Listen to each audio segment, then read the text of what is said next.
Olá para todos, eu sou o Crônio Marins e este é o 46º vídeo de Mentes Holísticas, forma de vida ou forma de viver. Nesse vídeo, nós vamos analisar os trabalhos, a trajetória de um importante filósofo do século XX e um dos mais mencionados quando se fala em holismo semântico. O filósofo é o austríaco Ludwig Wittgenstein. O Wittgenstein é muito interessante, não só pelos trabalhos filosóficos, mas pela vida, pela forma como ele viveu. É interessante ler a biografia e ver por quantos momentos distintos ele passou. Então, é uma pessoa polêmica, além de ser um filósofo polêmico. Para imaginar, vocês vão encontrar muitas vezes as expressões primeiro Wittgenstein e segundo Wittgenstein, ou primeiro Wittgenstein e último Wittgenstein. Alguns vão pensar, pode ser pai, filho, tio e sobrinho, ou duas pessoas com o nome Wittgenstein. Não, é a mesma pessoa. Só que a mudança de ideias do Wittgenstein entre o primeiro grande trabalho que ele apresentou, né, e as concepções que ele foi adquirindo ao longo da vida. A diferença é tão grande que se pode falar em um primeiro e um segundo Wittgenstein. Mas, na verdade, foi um processo interessante, mental, superior, de transposição de significados, passando de uma ideia atomística. Sim, porque ele foi. O trabalho dele foi utilizado pelos positivistas lógicos, pelo Bertrand Russell, que é o pai, talvez, do que a gente chama de atomismo lógico, e os seus trabalhos posteriores dão todo um significado especial para a ideia de holismo semântico. Vamos conhecer um pouquinho do que foi Wittgenstein.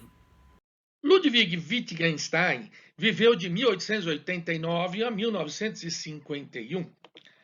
Ludwig Joseph Johann Wittgenstein nasceu em Viena, filho caçula entre 8, de uma das famílias mais abastadas da Áustria. Seu pai, austero e dominador, teve diminuído seu rigor após o suicídio de um filho e o desaparecimento, talvez um suicídio, de outro. Assim, Ludwig não enfrentou tanta oposição familiar quando deixou a carreira de engenharia para dedicar-se à filosofia. O senso moral de Wittgenstein é uma característica à parte em sua personalidade. Algo que, além de proporcionar-lhe várias crises existenciais, levou-o a ter atitudes extremadas, como alistar-se na Primeira Guerra Mundial e abdicar da sua parte da herança paterna em detrimento de sua irmã.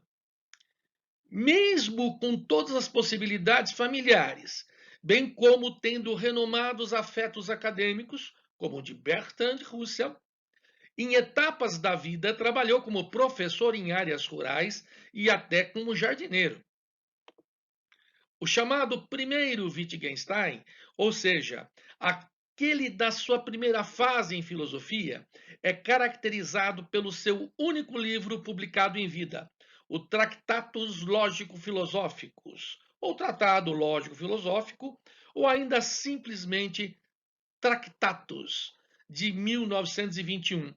Este pequeno livro impressionou alguns dos mais importantes filósofos da época, sendo motivo de discussão entre os componentes do Círculo de Viena, em que se reunia um grupo conhecido como positivistas lógicos. Neste livro, a linguagem é apresentada como uma fiel representação de mundo. Mundo e linguagem, portanto, partilhariam de uma mesma estrutura lógica. O segundo Wittgenstein, sua fase posterior, após mais de uma década ausente da filosofia, critica radicalmente o Tractatus, passando a considerar a linguagem como decorrente do uso que se faz dela. Desenvolvendo conceitos bem criativos, Wittgenstein volta a tornar-se um ícone de um movimento filosófico moderno, centrado nos potenciais da linguagem.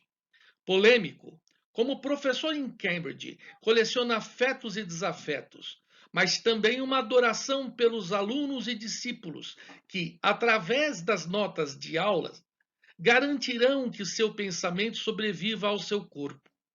Todas as suas obras, além do Tractatus, são publicações póstumas, baseadas em notas de alunos e manuscritos incompletos.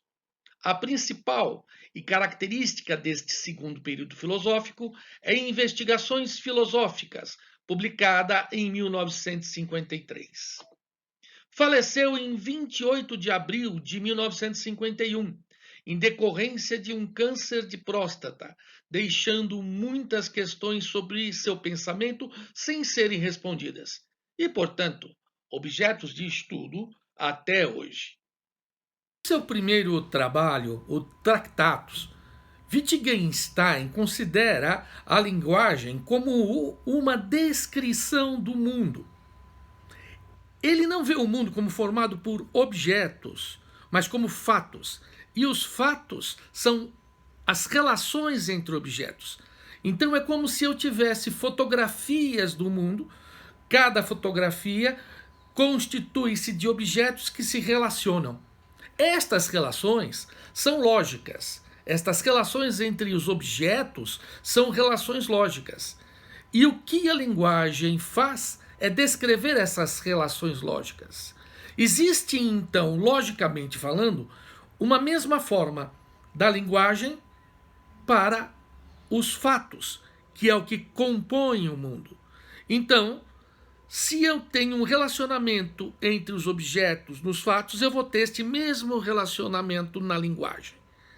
A linguagem é uma descrição desses quadros ou fatos que formam o mundo. Simples assim. Para ele, inclusive, ele dizia que a filosofia terminava nisso, que o trabalho dele, o trabalho do jovem Wittgenstein, ele resolvia todos os problemas filosóficos de todos os tempos. E aí, de uma forma até um certo ponto arrogante, mas muito instigante, ele termina o seu Tractatus dizendo: sobre aquilo que não se pode falar, deve-se calar. Isso é entendido como o silêncio de Wittgenstein. E sobre esse silêncio, dezenas, centenas de obras foram feitas. O que Wittgenstein queria dizer com aquilo? Na verdade, ele queria dizer, né, que se alguma coisa não pudesse ser descrita logicamente, não podia ser alvo da filosofia, então sobre aquilo não se devia falar. Mas o que ele faz posteriormente é começar a falar destas coisas que, num primeiro momento, para ele, pareciam indizíveis. E quando ele começa a falar sobre tudo isso, a própria linguagem, ela tem o seu significado, ela tem a sua descrição modificada. E aí entramos no pensamento do segundo Wittgenstein, com alguns conceitos bastante especiais. Alguns conceitos em investigações filosóficas. Seguir uma regra. Bem, para o Wittgenstein, viver socialmente é seguir regras. Isso é bastante natural pensando na educação que ele teve, na forma da sua família e em diversos momentos da sua vida, nos seus próprios dramas pessoais. Segundo ele, sempre a moral, a procura de um valor fundamental na existência era a preocupação mais constante. Então, essa ideia de seguir regras, seguir ditames, ele extrapolou para este momento filosófico. Bem, nós seguimos regras em tudo. E nas nossas atividades, pelo que Wittgenstein considerou, nós temos jogos de linguagem. Então, a todo momento, para fazer qualquer coisa que imaginemos, utilizamos a linguagem como se fosse um jogo, ou seja, uma atividade formada por regras. Cada jogo tem uma regra diferenciada. Então, se eu estou brincando, fazendo uma piada, fazendo um discurso, dando uma bronca, bem, cada uma dessas atividades é um jogo de linguagem, segundo Wittgenstein. E os jogos de linguagens, eles são intersubjetivos, ou seja, eles precisam ser partilhados por um número de pessoas. Como futebol, como vôlei, você sempre tem um determinado número de pessoas jogando. Então, na sociedade, os grupos sociais, eles articulam seus jogos. Eu posso pertencer a diversos grupos sociais e com cada grupo eu ter um número diferente de jogos de linguagem. Mas o mais importante, segundo Wittgenstein, para que as pessoas se compreendam, saibam sobre o que estão jogando, é que estas pessoas partilhem uma forma de vida. Então, para ele, o conceito de forma de vida é um conceito formado pelos condicionantes do mundo e da convivência entre as pessoas. É um conceito um tanto abstrato, ele nunca concretizou, ele nunca definiu formalmente o que seria a forma de vida. Mas nós podemos fazer, não podemos? Até podemos, mas eu acho que não devemos, porque a compreensão intuitiva, neste caso, vai permitir que a gente enxergue de forma mais ampla, menos restrita. Bem, já falamos nesta frase, mas Wittgenstein, por exemplo, diz que se um leão pudesse falar, nós não o entenderíamos, ou algo assim. O que ele quer dizer com isso? É que a forma de vida do leão é muito diferente da nossa. O leão é um caçador, é um carnívoro implacável. Como será que nós poderíamos interpretar os significados que ele tem e que são compartilhados com a espécie dele, não com a nossa? Agora, se nós somos uma única espécie, e somos uma única espécie, então, será que existem várias formas de vida? Coloco aqui a capa do nosso vídeo. Observem, o que nós temos? Nós temos o milionário, nós temos o miserável, nós temos o artista, nós temos o homem, nós temos a mulher, nós temos o branco, nós temos o negro, nós temos o indígena. Será que realmente é uma única forma de vida? É por isso que eu prefiro a ideia de forma de viver. Porque quando você pensa em forma de vida e você vai falar em homem, nós somos uma única espécie, parece que é uma forma de vida só. Mas as formas de viver são claramente muito diferentes. Então, Wittgenstein torna-se holístico, porque ele precisa enxergar a linguagem no seio da convivência entre as pessoas, e isso varia muito. E aí há de se observar a totalidade desta vivência. Pois bem, nós vamos continuar falando sobre o holismo semântico no próximo vídeo, em que falaremos não só da linguagem, mas dos nossos sistemas de crenças e valores. Então, nesta continuação, espero contar com você.